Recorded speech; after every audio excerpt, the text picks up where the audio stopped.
Hello student, इला classes में आप सभी का स्वागत है। मैं सारिका वर्मा आज प्रेजेंट कर रही हूँ आपके सामने 11th क्लास बायोलॉजी का पार्ट 4, जिसमें आपको पढ़ना है कोशिका की संरचना अर्थात स्ट्रक्चर ऑफ सेल।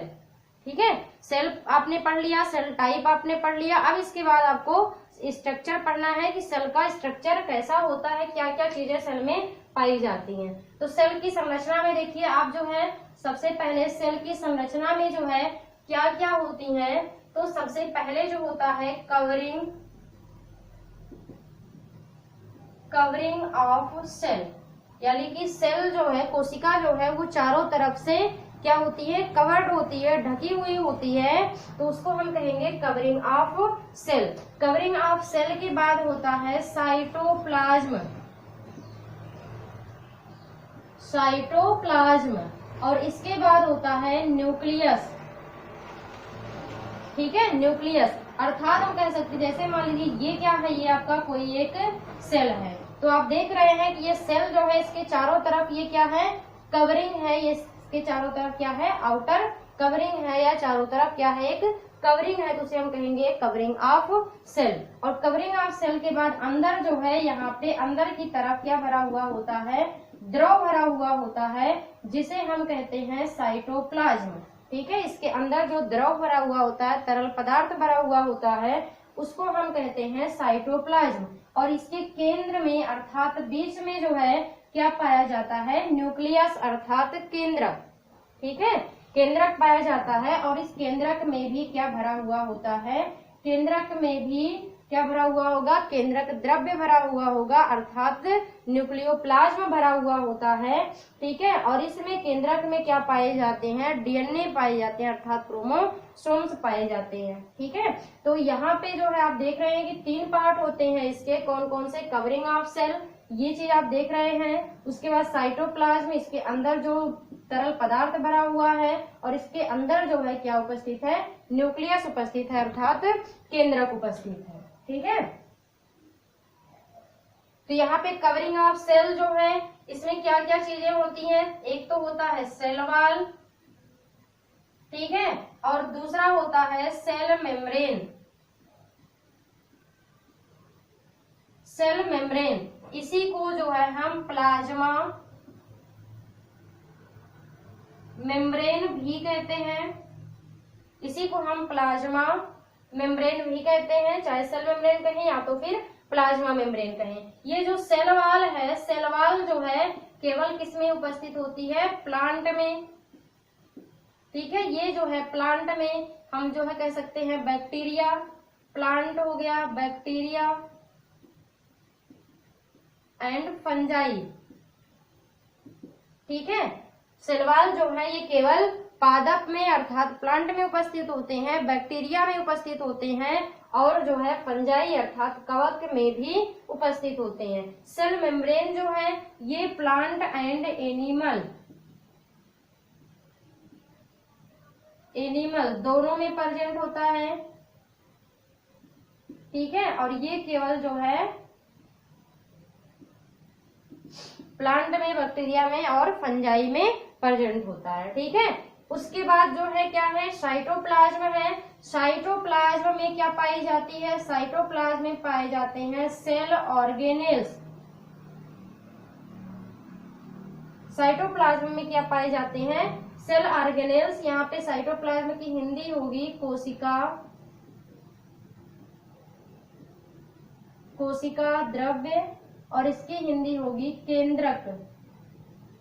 ठीक है, कोशिका द्रव्य में क्या पाए जाते हैं, सेल ऑर्गेनेल्स यानी कि कोशिकांग, या इसको हम कोशिका अंगक भी कहते हैं, कोशिका अंगक, कोशिकांग कह सकते हैं या फिर कोशिका अंगक कह सकते हैं। साइटोप्लाज्म जो है, कोशिका द्रव्य जो है, कोशिका द्रव्य में क्या उपस्थित होते हैं, सेल ऑर्गेनेल्स उपस्थित होते हैं, कोशिकांग या कोशिका अंगक उपस्थित होते हैं। और ये कोशिका अंगक जो होते हैं ये भी कई प्रकार के होते हैं। तो यहाँ पे इसको पहले आप कवरिंग ऑफ सेल देख लीजिएगा, लिख लीजिए। उसके बाद साइटोप्लाज्म में क्या उपस्थित होते हैं, सेल ऑर्गेनेल्स उपस्थित होते हैं। उसके बाद आप देख रहे हैं न्यूक्लियस जो है, केंद्रक जो है, केंद्रक में क्या उपस्थित होता है, nucleoplasm.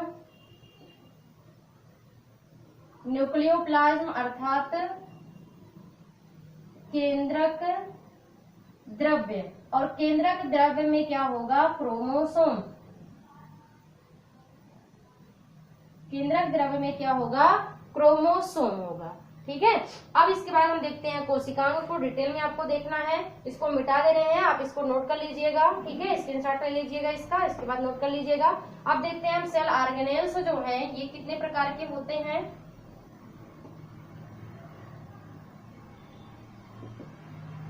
Covering of cell, cell organelles जो है कोशिकांग, ये कितने प्रकार के होते हैं, दो प्रकार के होते हैं। पहला तो होता है, एक होता है membrane, membrane less cell organelles. ठीक है, और दूसरा होता है मेम्ब्रेनस,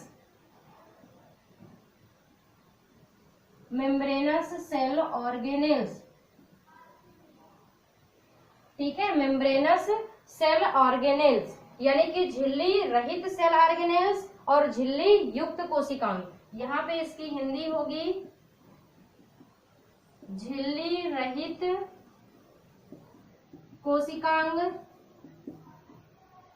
और यहाँ पे जो है इसकी हिंदी होगी झिल्ली युक्त कोशिकांग,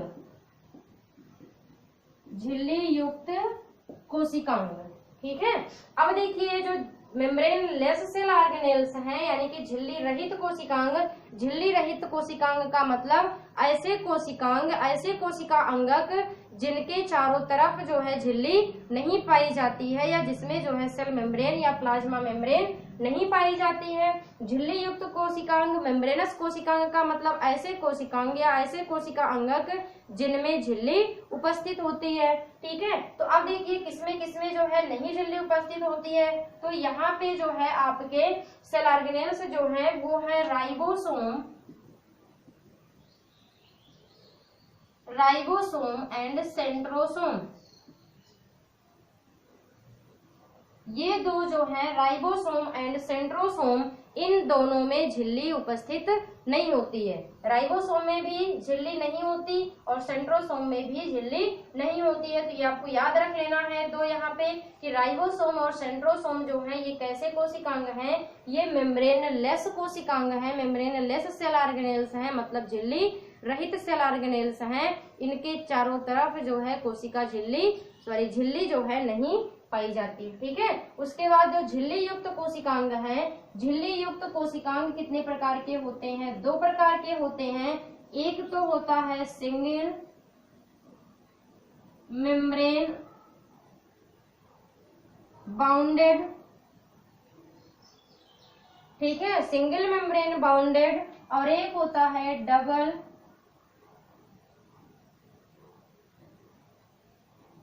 मेम्ब्रेन बाउंडेड। ठीक है, एक होगा single membrane bounded cell organelles और एक होगा double membrane bounded cell organelles. तो अब देखिए इसको आप नोट करिएगा, सिंगल मेम्ब्रेन बाउंडेड ऑर्गेनेल्स जो है इसको हम यहाँ पे लिख दे रहे हैं।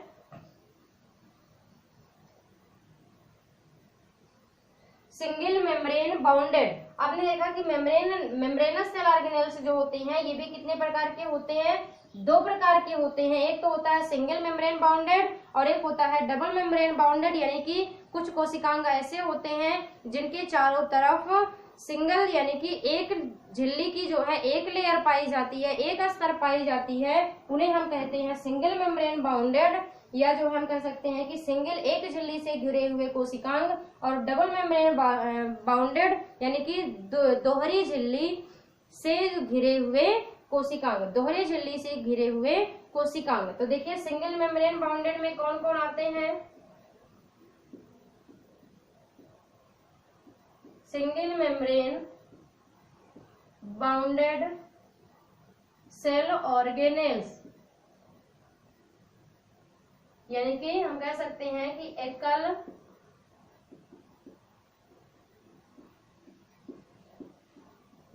एकल झिल्ली से घिरे हुए कोशिकांग, एकल झिल्ली से घिरे हुए कोशिकांग कौन कौन से होते हैं, तो यहाँ पे हम लिख दे रहे हैं। पहले तो हो जाएगा आपका, एक होता है एंडोप्लाज्मिक रेटिकुलम, पूरा नाम इसको लिखिएगा। दूसरा है जीबी अर्थात गोल्जी बॉडी, इसका फुल फॉर्म होगा एंडोप्लाज्मिक रेटिकुलम अर्थात अंतःप्राद्रव्यी जालिका, इसकी हिंदी होगी अंतःप्राद्रव्यी जालिका, अंतःप्राद्रव्यी जालिका। जीबी अर्थात गोल्जी बॉडी, गोल्जी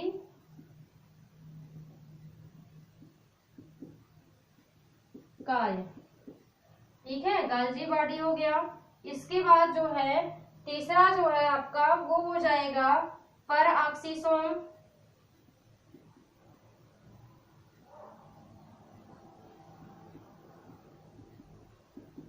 परऑक्सीसोम। चौथा हो जाएगा आपका ग्लाइऑक्सीसोम,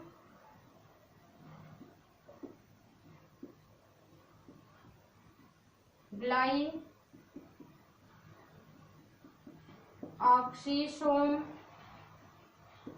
ठीक है, परऑक्सीसोम हो गया, ग्लाइऑक्सीसोम हो गया, स्फीरोसोम,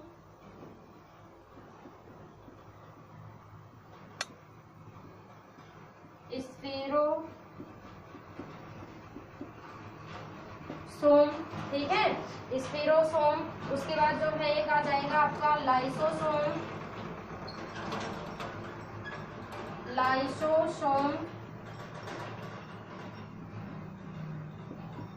लाइसोसोम। और लाइसोसोम जो है इसको हम क्या कहते हैं, लाइसोसोम को हम कहते हैं आत्महत्या की थैली, ठीक है, लाइसोसोम हो गया। 6 ऑर्गेनेल्स हो गए। एक आपका इसी में आ जाएगा जो अभी हमने बताया था कि न्यूक्लियस में क्या पाया जाता है, chromosome,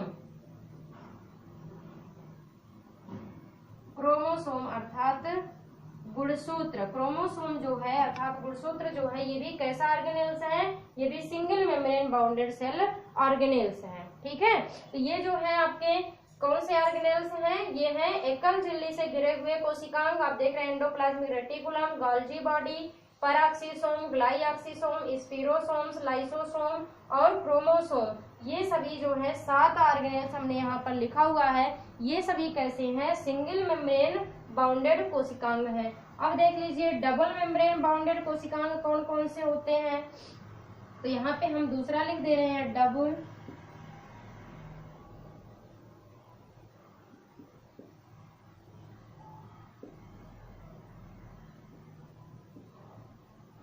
membrane bounded cell organelles, यानी कि दोहरी झिल्ली से घिरे हुए कोशिकांग, दोहरी झिल्ली से घिरे हुए कोशिकांग। देखिए दोहरी झिल्ली से घिरे हुए कोशिकांग जो है वो 2 होते हैं, ठीक है। एक तो होगा माइटोकॉन्ड्रिया, माइटोकॉन्ड्रिया, दूसरा होता है क्लोरोप्लास्ट,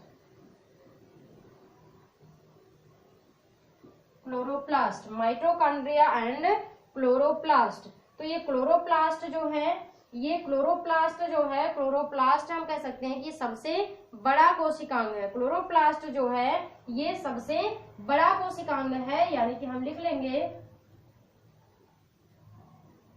क्लोरोप्लास्ट जो है ये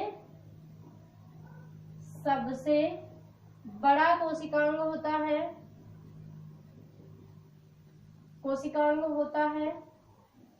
लेकिन किसमें, प्लांट में, पादप में,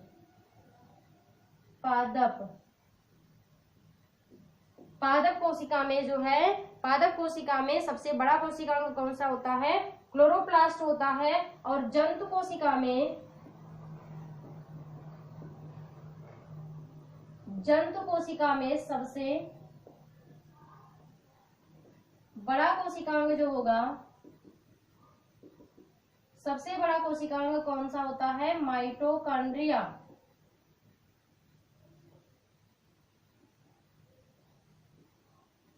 ठीक है, सबसे बड़ा कोशिकांग क्या होता है? माइटोकॉन्ड्रिया होता है। तो स्ट्रक्चर में बस यही इतना है। बाकी अब जितने भी आपने लिखा हुआ कवरिंग ऑफ सेल में, जैसे आपने सेल वॉल, सेल मेम्ब्रेन लिखा, ठीक है, जितने ऑर्गेनेल्स आपने यहाँ नाम लिखा हुआ है अभी, ये सभी ऑर्गेनेल्स और सेल वॉल, सेल मेम्ब्रेन, ये सभी आपको डिटेल में पढ़ने हैं। ठीक है, तो एक एक करके जो है आपको बताएंगे कि सबके बारे में, अर्थात पहले जो है कवरिंग ऑफ सेल के बारे में, सेल वॉल, सेल मेम्ब्रेन, उसके बाद फिर जो है आ जाएंगे कोशिकांग में, सेल ऑर्गेनेल्स में। ठीक है, तो उम्मीद है कि ये आपको जो है स्ट्रक्चर ऑफ सेल समझ में आया होगा। ठीक है, ये वीडियो आपको पसंद आई होगी। तो आप चैनल को सब्सक्राइब कीजिए, लाइक कीजिए, और कोई भी प्रॉब्लम आपको होती है तो उसको आप कमेंट में जरूर बताइए, और इस लिंक को जो है आप अपने दोस्तों के साथ में भी शेयर कीजिए। Thank you.